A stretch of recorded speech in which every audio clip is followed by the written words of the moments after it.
मंगलम भगवान वीरो मंगलम गौतमो गणी मंगलम कुंद कुंदार्यो जैन धर्मोस्तु मंगलम सर्वमंगल मांगल्यम सर्वकल्याणकारकम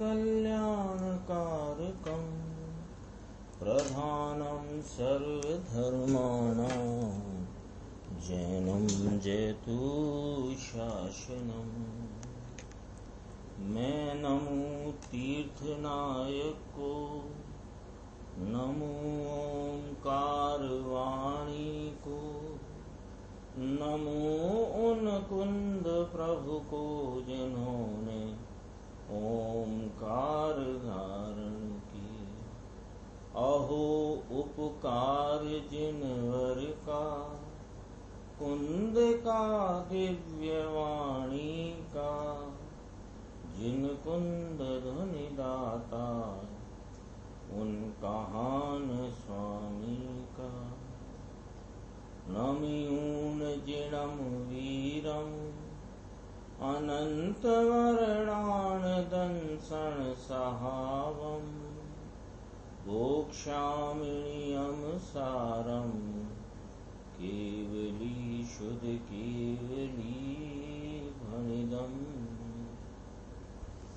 श्री नियम सार जी परमागम ग्रंथ, इसके शुद्ध भाव अधिकार का 38 नंबर के बाद मुनिराज पद्म ब्रह्मधारी देव द्वारा रचित 54 नंबर का कलश, उस पर अपनी चर्चा चल रही थी। इसमें इस प्रकार से जो बोल कहे गए, अपन ने कलश पढ़ा था ना, कलश एक बार दोबारा पढ़ते हैं।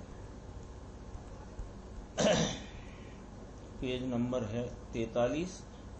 जयति समय सारा सर्व तत्व एक सारः सकल विलह दूर रास्त दुर्वार मारः दुरित तरु कुठारा शुद्ध बोध अवतारः सुख जल निधि पूरः क्लेश वारासी पारः। इसमें जिस प्रकार से बोल आए उसमें कहा कि यह शुद्ध भाव माने यह शुद्ध आत्मा सम्यक दर्शन का विषय भूत, ध्यान का ध्येय भूत जो शुद्ध आत्मा है, यह शुद्ध आत्मा सर्व तत्वों में एक सार रूप है। दूसरे बोल में कहा जो समस्त नाश को प्राप्त होने वाले भावों से दूर है, यानी हर प्रकार की पर्यायों से यह रहित है, चाहे वह निर्मल पर्याय हों, परिपूर्ण पर्याय हों, अपूर्ण पर्याय हों, विभाव रूप पर्याय हों, इन सब से दूर यह शुद्ध भाव त्रिकाल वर्तने वाला निरंतर वर्तमान तत्व है। ये चर्चा अपनी काफी चली थी। और उसके बाद कहा कि जिसने दुर्वार काम को नष्ट किया है, किसने? इस आत्मा ने।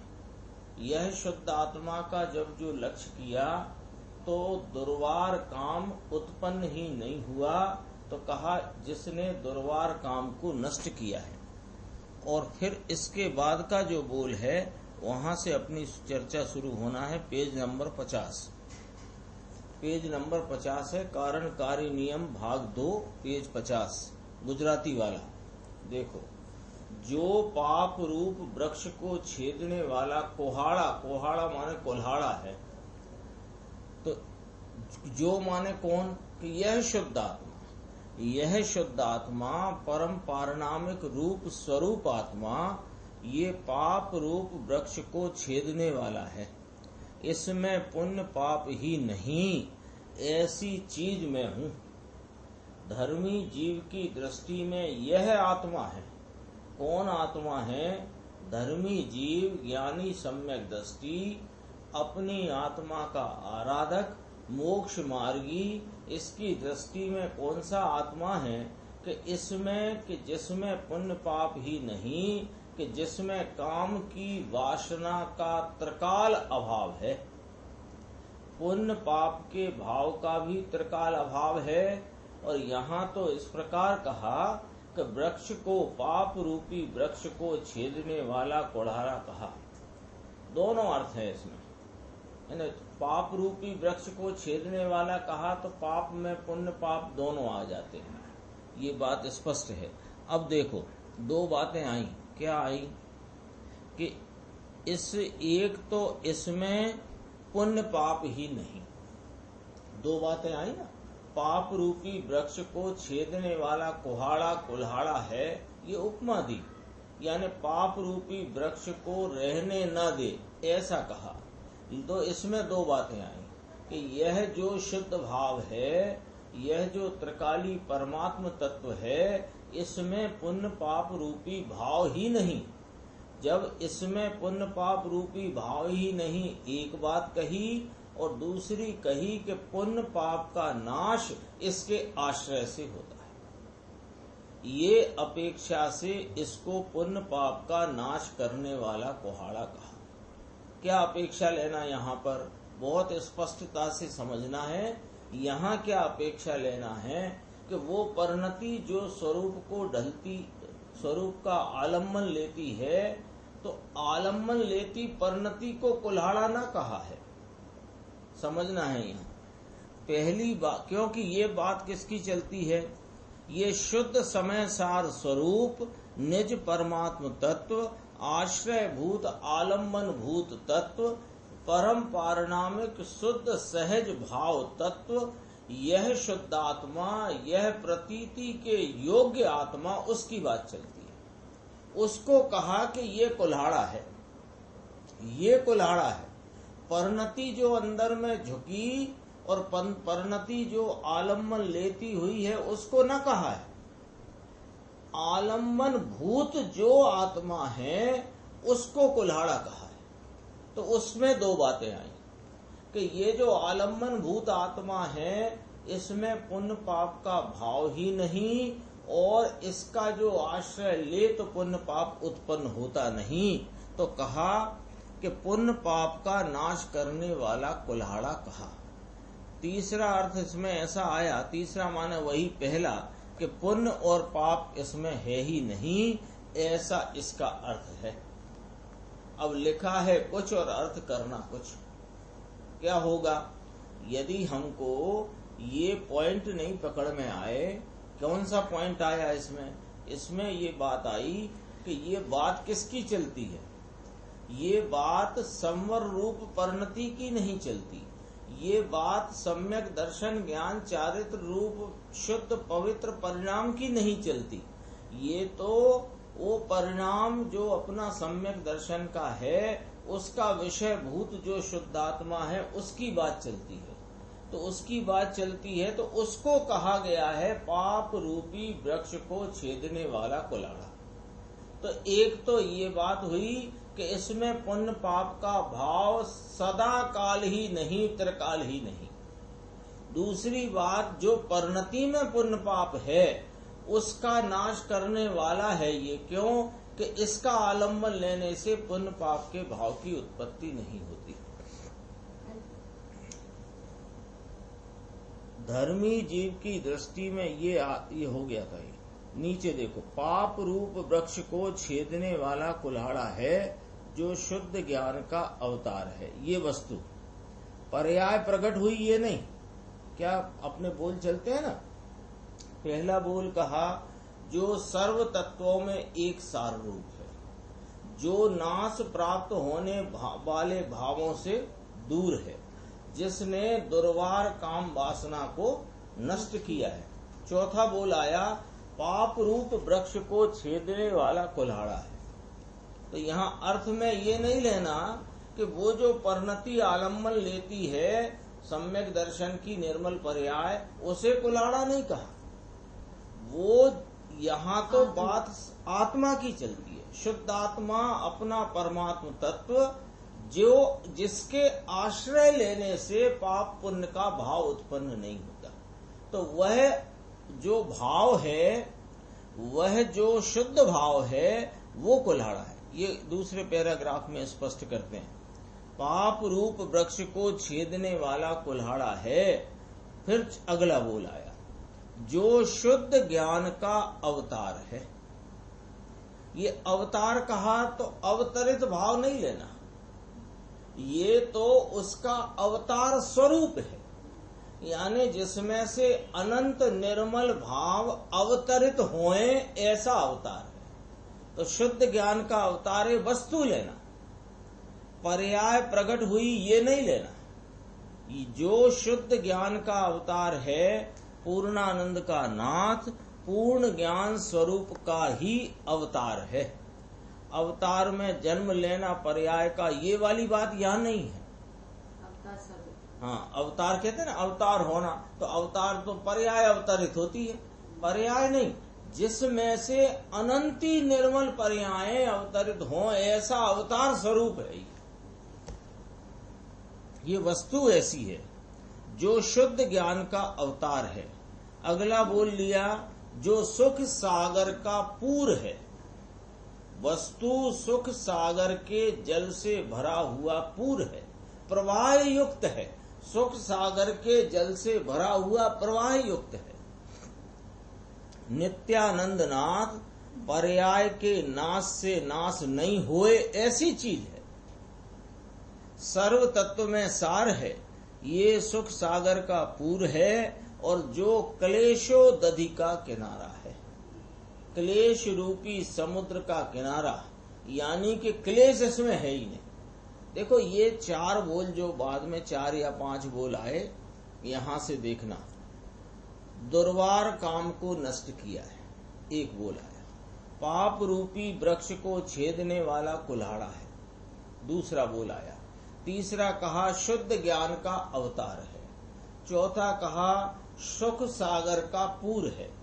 और 5वां कहा क्लेशो दधि का किनारा है। इतना कहा ना, तो अपने को लगे कि ये पर्याय की बात हो रही है। क्यों? दुर्वार काम को नष्ट किसने किया? कि शुद्ध परिणाम ने। ऐसा लगे पाप रूप वृक्ष का नाश किसने किया? कि शुद्ध परिणाम ने। कि ना, ये परिणाम की बात नहीं है। ये तो कलश में लिखा है 43 नंबर पेज। ये इसमें पहला पद है, जयति समय सारा। यह समय सार स्वरूप अपना निज शुद्धात्म तत्व ये जयति रूप है, जयवंत है। और कैसा है उसकी बात चलती है। तो लगेगा ऐसा कि जैसे पर्याय की बात हो, पर ये पर्याय की बात नहीं है। ये अपना जो स्वभाव स्वरूप ऐसा है। क्लेशो दधि का किनारा, क्लेशो दधि माने क्लेश रूपी सागर दरिया, इसका किनारा है। वह समय सार शुद्ध आत्मा जयवंत वर्तता है सदा। फिर देखो गुरुदेव का शब्द ध्यान देना, सदा वर्तमान, सदा जयवंत वर्तता है। 2 बार कहा सदा। सदा कह करके कहा कि ये कोई उत्पन्न होता है और विनष्ट होता है, ऐसा नहीं है। ये सदा काल रहता है, लेकिन सदा काल कैसे रहता है? कि वर्तमान रहता है। तो इसलिए यहां कहा सदा वर्तमान, सदा जयवंत वर्तता है। कोई समय में ये है नहीं, ऐसा नहीं है।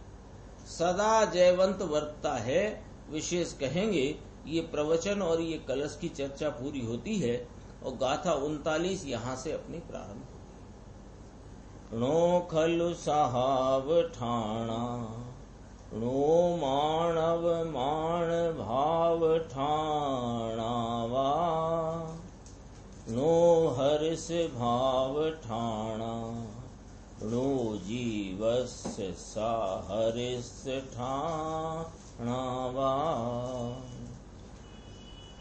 हरि गीत है। जीवने न स्थान स्वभावना, मान अपमान तना नहीं। जीवने न स्थानो हर्षना, स्थानो अहर्ष तना नहीं। वो हरि गीत हिंदी होगा, ये गुजराती। कहना तो ये है कि जीव के न स्वभाव के स्थान है, न जीव मान अपमान का स्थान है, न हर्ष के स्थान है जीव को, न अहर्ष के स्थान है जीव को। इसकी देखो टीका की पहली लाइन पढ़ते हैं, वो इसकी उत्थानिका है, गाथा की उत्थानिका।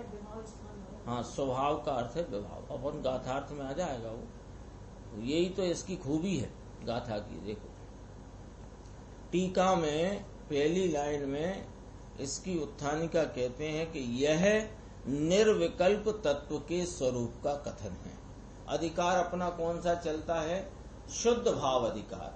शुद्ध भाव कौन है? कि ये सहज परम पारनामिक भाव सम्यक दर्शन का विषय भूत, जिसे 11वीं गाथा में भूतार्थ कहा, 6वीं गाथा में ज्ञायक कहा, और यहाँ शुद्ध भाव कहा, अथवा कारण जीव कहा, अथवा कारण परमात्मा कहा, उसकी बात चलती है। उसी को यहाँ निर्विकल्प तत्व कहा। तो निर्विकल्प तत्व के स्वरूप का कथन है। अन्वयार्थ देखना, जीवस्य खलु न स्वभाव स्थानानि। जीव के वास्तव में स्वभाव स्थान, स्वभाव स्थान माने विभाव स्वभाव के स्थान नहीं।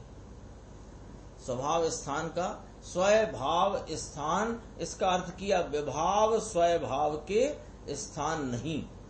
फिर कहा न मान अपमान भाव स्थानानि व। मान अपमान भाव के स्थान नहीं। किसको? जीव को, निर्विकल्प तत्व को। फिर कहा न हर्ष भाव स्थानानि। हर्ष भाव के स्थान नहीं। फिर कहा कि न अहर्ष स्थानानि, यानी अहर्ष के स्थान नहीं। अहर्ष कहो कि शोक कहो, हर्ष के स्थान नहीं, शोक के स्थान नहीं। और मान अपमान के भाव के स्थान नहीं, और विभाव स्वभाव के स्थान नहीं। विभाव स्वभाव माने इसकी परिणति में विकारी भावों का स्थान नहीं, ऐसा कहते हैं। देखो टीका इसकी, त्रिकाल निरूपाधि जिसका स्वरूप है, ऐसे शुद्ध जीवास्तिकाय को वास्तव में विभाव स्वभाव स्थान, यानी कि विभाव रूप स्वभाव के स्थान नहीं। स्वभाव स्थान नहीं, जब खुलासा न हो तो आदमी कैसे समझ पाएगा? नहीं समझ पाएगा, इसलिए ही तो यह खुलासा टीका में आया है। टीका में तो अध्यात्म स्थान नहीं, तो अध्यात्म स्थान मतलब अध्यात्म नहीं, वहाँ भी विभाव ऐसा स्वभाव लिया। स्वभाव माने अपनी परिणति में होते हुए रागादि विकार, उनको स्वभाव कहा। स्वभाव माने वो त्रिकाली स्वभाव नहीं, परिणति में होता हुआ निज भाव रूप विभाव, उसका स्थान नहीं।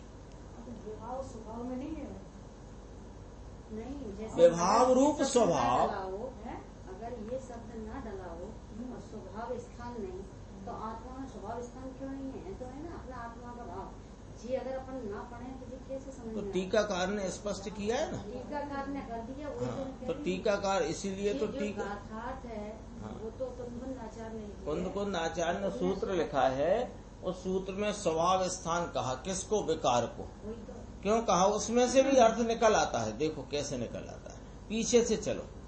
शोक का स्थान नहीं, हर्ष का स्थान नहीं, मान अपमान का स्थान नहीं। तो जब किनकी बात चल रही है? ये सब विकारी भावों की, कर्मोदय से उत्पन्न होने वाले, कर्मोदय के निमित्त से उत्पन्न होने वाले भावों की। तो ये जो स्वभाव कहा, ये आत्मा की परिणति में स्वयं में उत्पन्न होने वाले विभाव ये आ जाता है। तो उसको यहाँ टीकाकार ने कैसे शुरू किया कि त्रिकाल निरूपाधि जिसका स्वरूप है। पहले तो ये स्थापित कर लो कि बात किसकी चलती है? बात इस शुद्धात्मा की चलती, शुद्ध भाव अधिकार। तो ये शुद्ध भाव है, कौन शुद्ध भाव?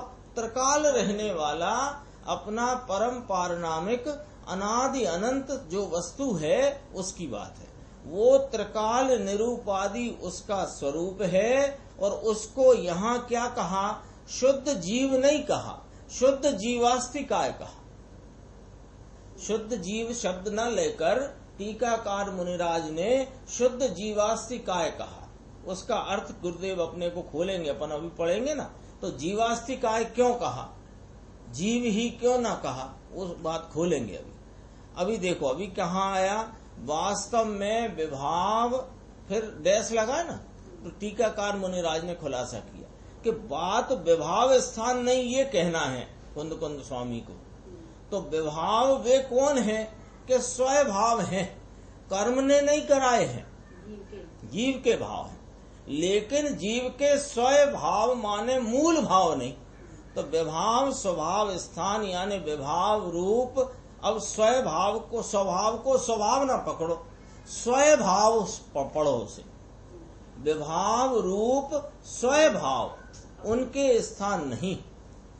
फिर एक बोल हो गया, 4 बोल हैं। दूसरा बोल, शुद्ध जीवास्तिकाय को प्रशस्त अथवा अप्रशस्त समस्त मोह राग द्वेष का अभाव होने से मान अपमान के हेतुभूत कर्मोदय के स्थान नहीं।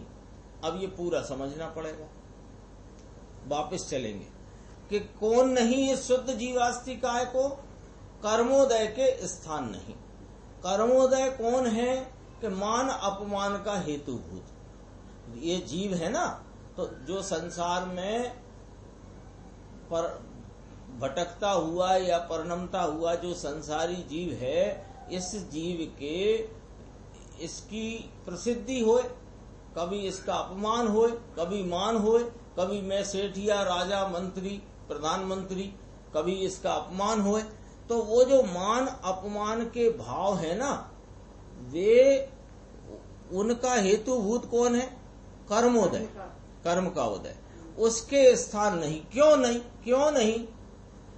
देखो ये परिणति में संसार की अवस्था में है ना, मनुष्य को ही लेते मुख्य। तो मनुष्य जो संसार अवस्था में है, इसके मान भी है अपमान भी है। कहाँ पर्याय में? इसका हेतु कौन है कि पूर्व कर्म का उदय। वो नहीं, वो कर्मोदय के स्थान नहीं। मूल तो ये कहना है। ये कर्मोदय कौन से कि मान अपमान के हेतुभूत। वे मान अपमान के हेतुभूत कर्मोदय के स्थान क्यों नहीं? क्योंकि इसके मोहराग देश का अभाव। यहां से पकड़ाई बात किसके? ये जो शुद्ध भाव है, शुद्ध जीवास्तिकाय, इसको प्रशस्त अथवा अप्रशस्त यानी शुभ अथवा अशुभ दोनों आ गए ना। शुभ अशुभ मोह राग देश का अभाव नहीं है। देखो विभाव रूप स्वभाव में मोह राग देश तो कह दिया था। जो विभाव रूप स्वभाव था ना, उसमें मोह राग देश का बोल तो आ गया। विभाव रूप स्वभाव नहीं माने मोह राग देश के भाव नहीं।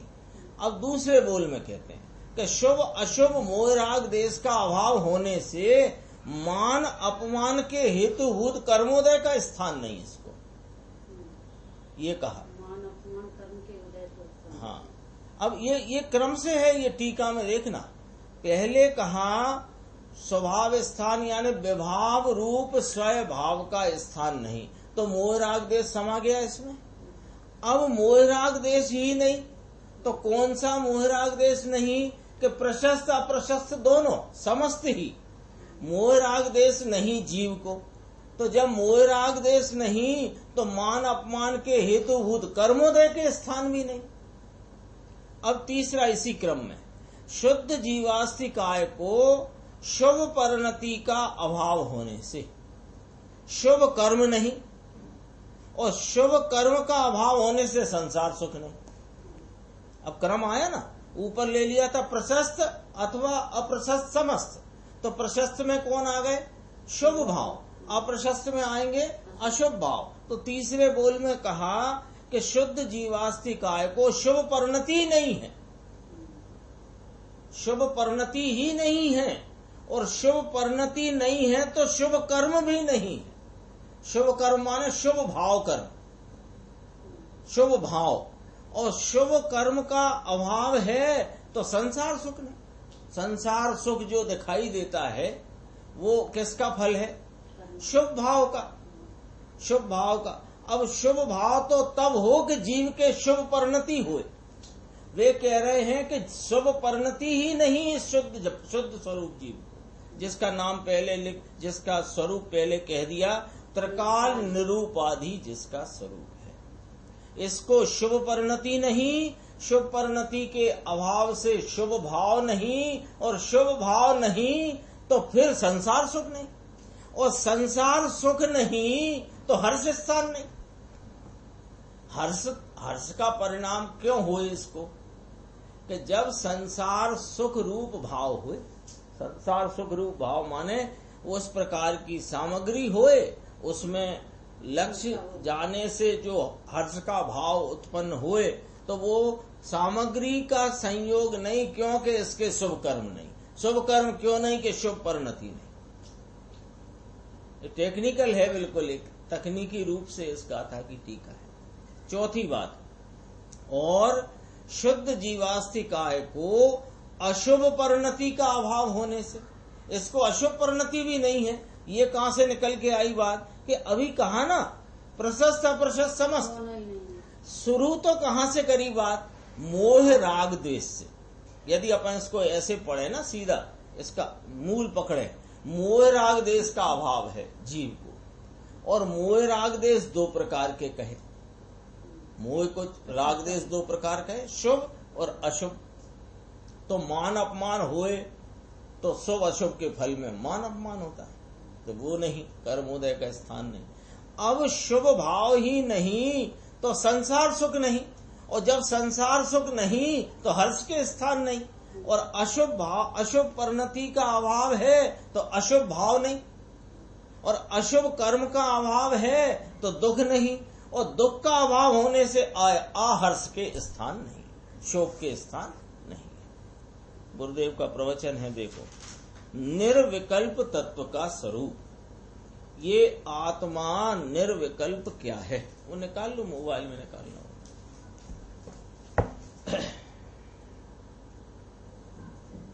भेज दिया था कि नहीं भेजा था? भेज दिया है, व्हाट्सएप पे खोलो। निर्विकल्प तत्व का स्वरूप, यह आत्मा निर्विकल्प क्या है, ये ही दृष्टि करने लायक। प्रवचन नंबर 37 है, हिंदी का है ना, तो देख ले। 37 नंबर प्रवचन है, पेज नंबर आगे पीछे होगा। निर्विकल्प तत्व का स्वरूप तो कहते हैं ये आत्मा निर्विकल्प क्या है, प्रश्नवाचक, ये ही दृष्टि करने लायक, आचरण करने लायक और ज्ञान करने लायक है। यानी ये जीव को यदि किसी कोई दृष्टि करना हो, किसी को जानना हो, किसी में ठहरना हो, तो ये निर्विकल्प तत्व है। इसके अलावा जगत में कोई तत्व नहीं जहां ये दृष्टि करे, उसको जाने और उसमें लीन हो। निर्विकल्प वस्तु अंदर क्या है, इसकी बात यहाँ आचार्य कुंद भगवान करते हैं। गुरुदेव ने देखो टीका से शुरू करी बात। यह निर्विकल्प तत्व के स्वरूप का कथन है। इसकी खूबी क्या है, देखो कि नो खलु सहाव ठाणा, नो शब्द है ना, नो माने नहीं। पाठ ऐसा है कि जीव को स्वभाव के स्थान नहीं, लेकिन ये स्वभाव का अर्थ विकार और उदय भाव की बात है। समझ में आया? भाषा स्वभावली है। वो जो तुम कह रहे थे ना, वो देखो, कोई तकरार करे कि विकार को स्वभाव क्यों कहा। कोई तकरार कर सकता है कि विकार को विभाव ही लिख देते, कुंद आचार्य सीधा ही लिखते, नो खलु विभाव ठाणा, सहाव ठाणा क्यों लिखा। ऐसा प्रश्न कोई करे, तकरार किसी को हो, तो देखो, कोई तकरार करे विकार को स्वभाव क्यों कहा, ये बड़ी चर्चा हुई थी। कर्म के निमित्त से विकार होता है तो इसको स्वभाव क्यों कहा, ये बड़ी चर्चा हुई। कर्म के निमित्त से विकार होए, इसको स्वभाव क्यों कहा? पाठ तो यहाँ ये है, नो खलु सहाव ठाणा। क्या कहते हैं कि त्रिकाल निरूपाधि जिसका स्वरूप है, भगवान आत्मा, पूर्णानंद प्रभु, दृष्टि में जो उपादेय आदर करने लायक है, तब इसको सम्यक दर्शन होता है। धर्म की पहली सीढ़ी सम्यक दर्शन। तो ये सम्यक दर्शन का विषय क्या, आश्रय क्या, यानी किसके अवलंबन से सम्यक दर्शन उत्पन्न होता है? तो कहते हैं कि निर्विकल्प तत्व के अवलंबन से होता है। निर्विकल्प तत्व क्या है? अब प्रश्न ये उठ गया, सम्यक दर्शन ज्ञान चारित्राणी मोक्ष मार्ग।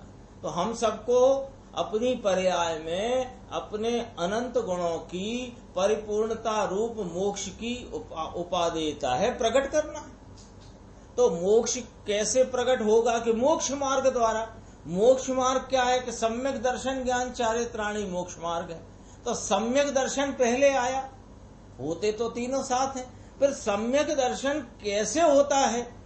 कि अपने स्वरूप के अवलंबन से होता है। अपना स्वरूप कैसा है? कि त्रिकाल निरूपादि है। वो त्रिकाल निरूपादि निर्विकल्प तत्व के अवलंबन से सम्यक दर्शन होता है। तो अब प्रश्न ये उठ गया कि साहिब वो निर्विकल्प तत्व है क्या? झीणी बात है। यानी एक एक गाथा और उसका टीका और उसका खुलासा इतना गंभीर से गंभीर है इस ग्रंथ में, बहुत गंभीर। देखो गुरुदेव श्री स्वयं फरमाते हैं, झीणी बात है भाई। झीणी क्यों है? कि यह जो अपना सूक्ष्म तत्व, उसका पर्याय में प्राप्ति करना कैसे होएगी? कि वो जो आत्मा है ना, शुद्ध आत्मा, निर्विकल्प तत्व, उसके आलम्बन से। तो उसका स्वरूप बताओ, वह कैसा है? तो कहा त्रिकाल निरूपाधि जिसका स्वरूप है। भगवान द्रव्य स्वभाव तो त्रिकाली निरूपाधि जिसका स्वरूप है, यानी जिसमें शरीर, वाणी, मकान, पैसा ये तो है ही नहीं, जिसमें राग, दया, दान का विकल्प है, इसको यहाँ साहब ठाणा कहा। त्रिकाल निरूपादि कहकर के पहले में पहले शरीर, वाणी, मन, पैसा, जमीन, जायदाद, ये पूरी लिस्ट बाहर कर दी। यहां से त्रिकाल निरूपादि कहा ना, निरुपाधि, उपाधि बिना का। तो ये शरीर, मन, वाणी और इसकी रिश्तेदारी जहां जहां तक है, वो सबको एक लिस्ट में बाहर कर दिया, निरुपाधि। अब जो परिणति में दया दान का विकल्प है, अब लिया ना, जिसमें राग, दया, दान का विकल्प है, इसको सहाव ठाणा कहा। सहाव ठाणा माने स्वभाव स्थान। अरे लेकिन है ये विभाव, किंतु पर्याय का ये स्वभाव है। विभाव रूप परिणमना पर्याय स्वभाव है। ये संवत 2013 की साल में घनी मोटी चर्चा हुई थी। ऐसा कि विकार है ये कर्म के निमित्त से उत्पन्न होता है, ऐसा नहीं। निमित्त से कहने में आता है, निमित्त से उत्पन्न होता नहीं।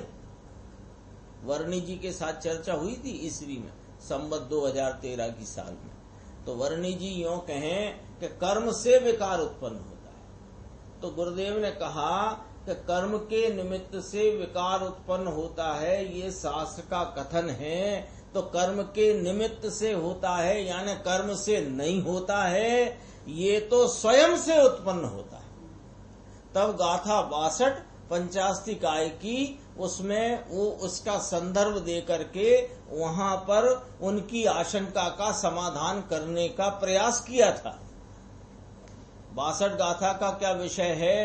कि जो परिणाम राग आदि का, दया दान का अथवा काम क्रोध का, जो जीव के पर्याय स्वभाव से उसकी पर्याय में उत्पन्न होता है उसको पर कारकों की अपेक्षा नहीं।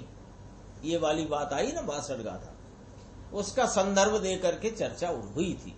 तो देखो, कहें कि अपने से जो उत्पन्न होता है ये तो फिर स्वभाव हो जाएगा।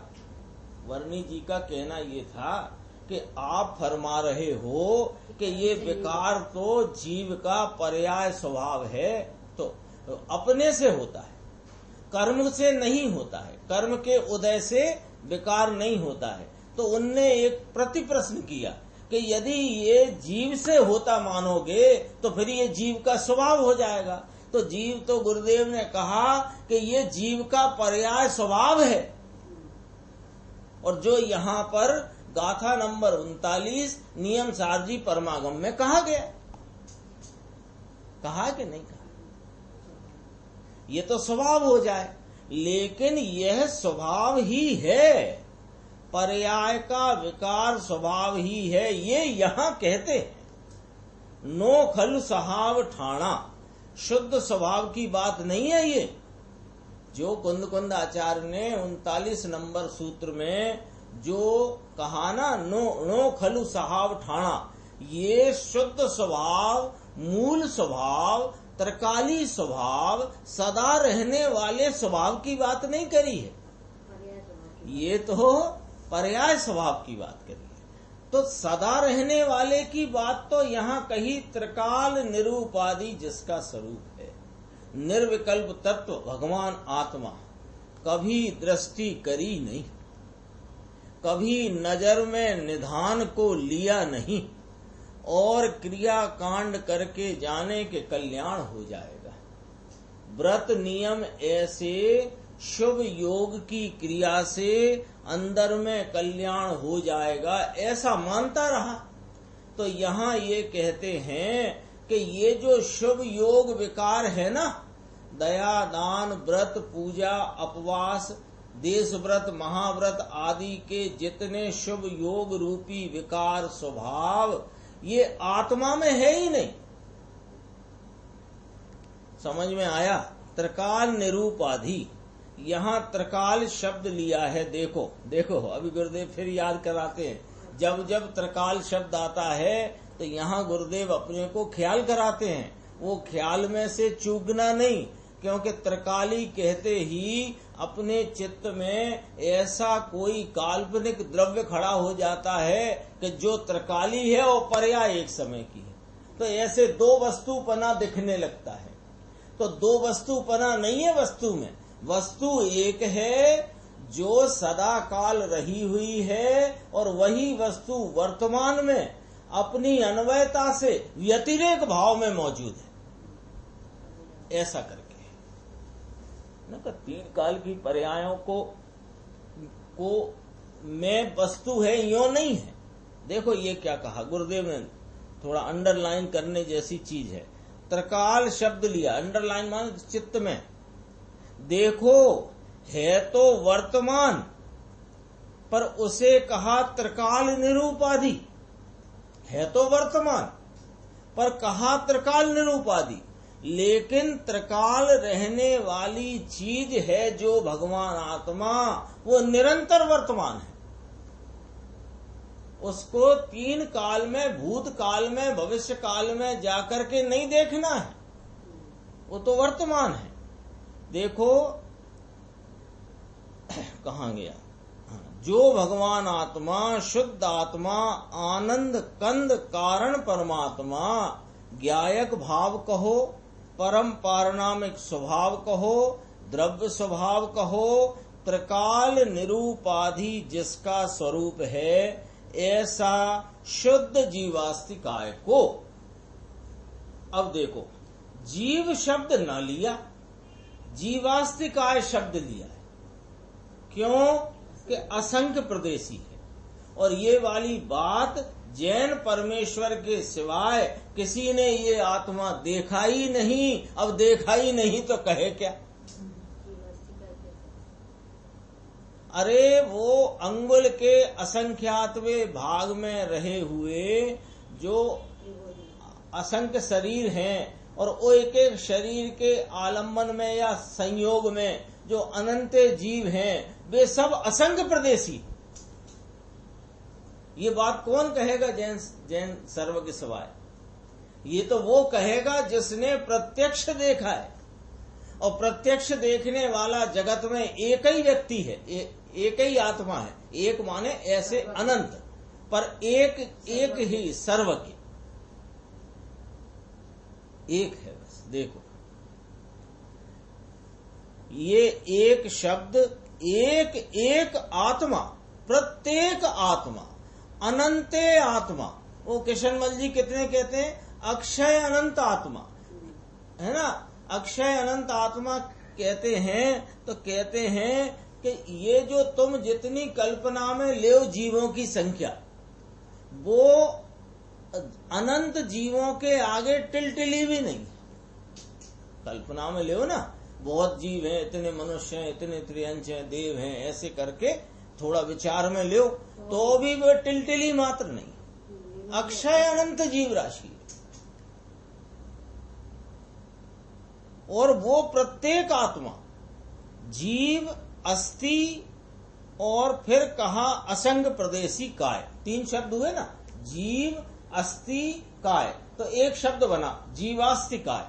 तो जीव माने चैतन्य भगवान, अस्थि माने वर्तमान है स्वरूप। आकाश में जो लोकाकाश दिखाई दे रहा है, हाँ वो भी बोलते हैं, ये भी बोलते हैं, वो दोनों बातें हैं। ये लोकाकाश में ही है ना जीव, तो जीव तो लोकाकाश में ही है।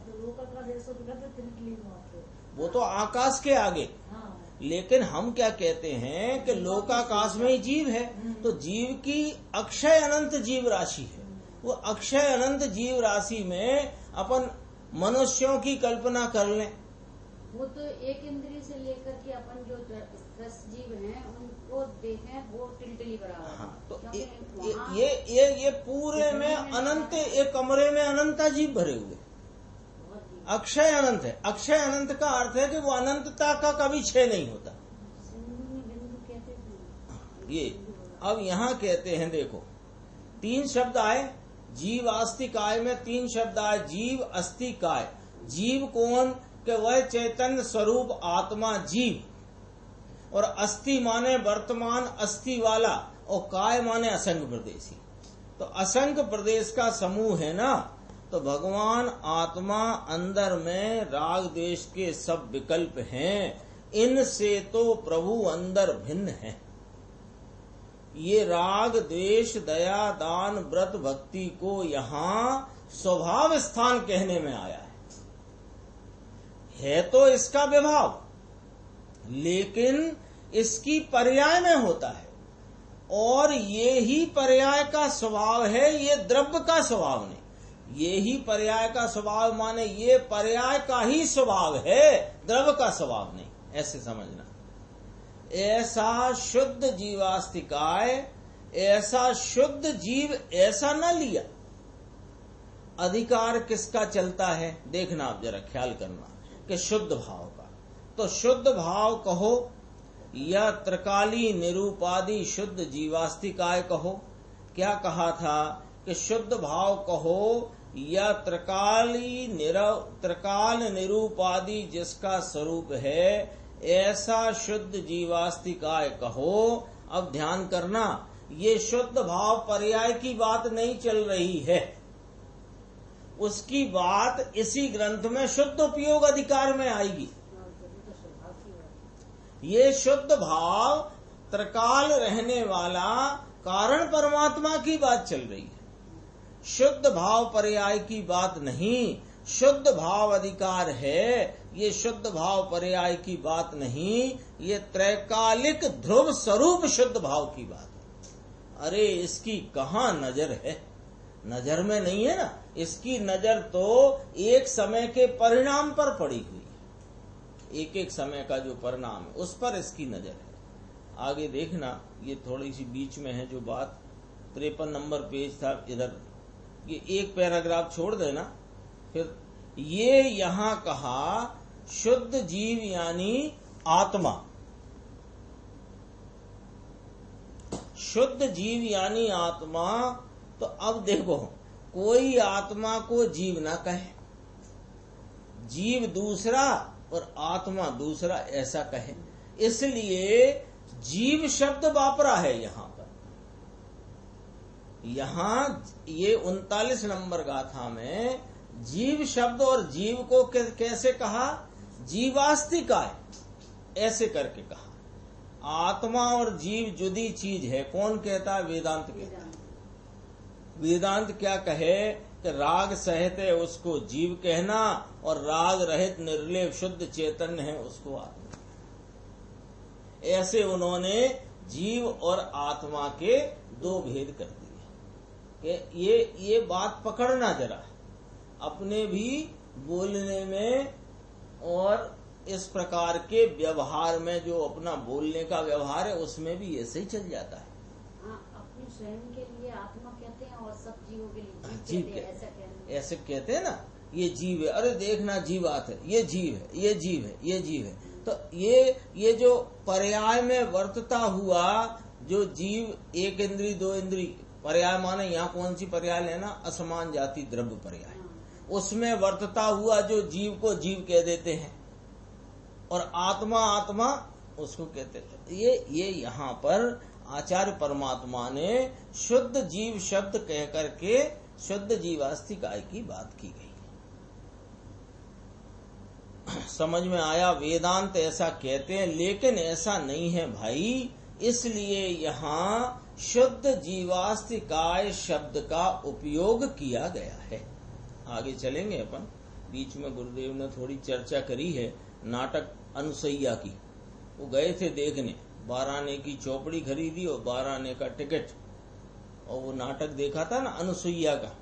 तो अनुसैया के नाटक में ऐसा है कि वो अनुसैया गई तो उसने कहा पुत्र नहीं है तुम्हारे तो तुम वापस जाओ और शादी करो। शादी नहीं करी थी, कुंवारी जा रही थी स्वर्ग में। तो उन्होंने कहा, तो अंधे ब्राह्मण से शादी करी, फिर एक पुत्र हुआ। फिर उसको वो लोरी सुनाती है, निर्विकल्पोसी उदासी नोसी शुद्धोसी बुद्धोसी। वो लोरी नहीं, ये तो उनकी माँ सुनाती थी। वो वाली लोरी वो अनुसैया के नाटक में उनने प्रस्तुत कर दी। ऐसा अभी कहेंगे गुरुदेव देव। तो मैं थोड़ा इसलिए कि वो लंबा है प्रकरण। तो ये है, देखो हम तो 18 नाटक में कहां से आया होगा, ये पूछा मुमुक्षु ने कि ये शुद्धोसी बुद्धोसी निर्विकल्पोसी उदासीनोसी ये नाटक में कहां से आ गया साहब, ऐसा पूछा।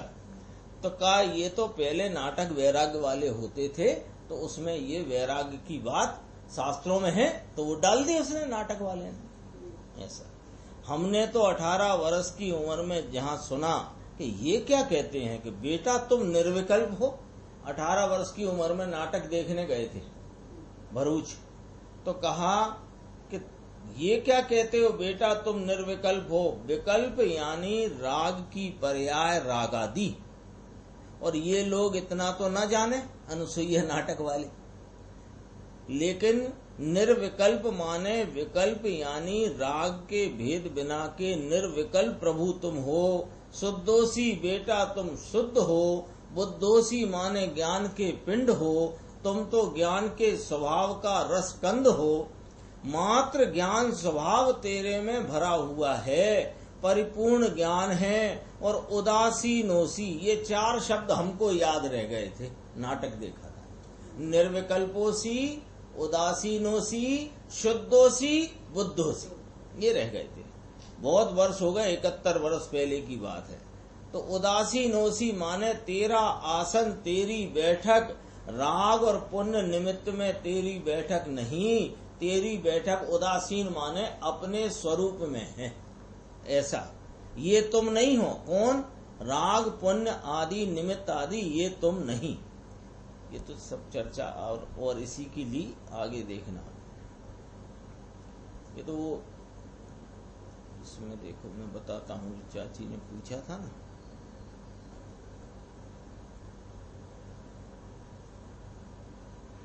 ये है गुरुदेव ने कहा ये निर्विकल्पोसी बंद अधिकार में सर्व विशुद्ध अधिकार में अंत में आया है। निर्विकल्पोसी शब्द आचार्य कुंद के। और हाँ, और परमार्थ प्रकाश में भी पीछे आता है। ये शब्द बहुत स्थान पर है। तो वो तो नाटक बनाने वाले ने उसमें से लेकर के वैराग्य का और वो बच्चे को लोरी के रूप में वहां पर दिखाया। तो वो गुरुदेव ने तब सुना था, तब तो ये सब पढ़े नहीं थे गुरुदेव ने, उस समय ये सब कहाँ पढ़े थे। अभी देखो, ये अपन चलते हैं पेज नंबर 55 पर, थोड़ा सा पढ़ते हैं। यहाँ पाठ में है नो खलु सहाब ठाणा। आगे बढ़ जाना थोड़ा सा। भगवान पूर्णानंद का नाथ सम्यक दर्शन का जो विषय है, जो सम्यक दर्शन का ध्येय है, ये चीज जीवास्तिकाय में विभाव स्वभाव स्थान नहीं।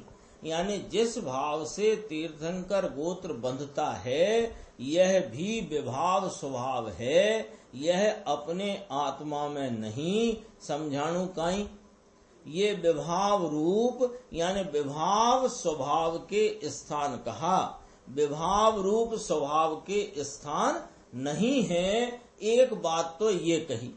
दूसरी, नो मानव मान भाव ठाणा, इसकी व्याख्या कि शुद्ध जीवास्तिकाय को प्रशस्त अथवा अप्रशस्त समस्त मोह राग देश का अभाव होने से भगवान आत्मा प्रशस्त अर्थात शुभ राग और अप्रशस्त अर्थात अशुभ राग, और मोह माने पर तरफ की सावधानी का भाव, राग देश का अभाव होने से तो कहते हैं भगवान आत्मा में राग देश का त्रिकाल अभाव है।